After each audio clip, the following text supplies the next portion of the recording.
పంచలింగాల గుడి నాకు సాక్షాత్తుగా నాకు కన్ను తెరిపించిన ఒక ఉద్యమం. 3 ఎకరాల 14 గుంటల దేవాలయ భూమి, పేపర్లు ఉన్నాయి, పహానీలు ఉన్నాయి, అన్ని ఉన్నాయి.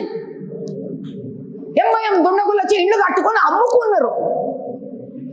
87,000 ఎకరాల భూమి ఇస్తారా వీళ్ళు మనకి?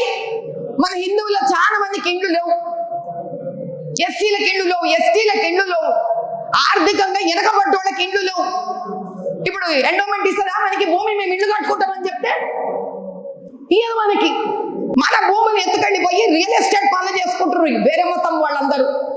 మనం ఏం చేస్తున్నాం? నిమ్మకి నీరు ఎత్తుందంటే నిమ్మడంగా ఇట్లా కూర్చున్నాం. మనం అందరం ఇట్లనే కూర్చున్నాం. ఏం పోతుంది? ఇంకో 10 ఏళ్ళు కథం, హిందూ ధర్మం ఉండదు ఇంకా నీ తాన. నువ్వు ధర్మాన్ని కాపాడితే ధర్మం నిన్ను కాపాడుతుంది. అందుకే ధర్మో రక్షతి రక్షిత అంటాం.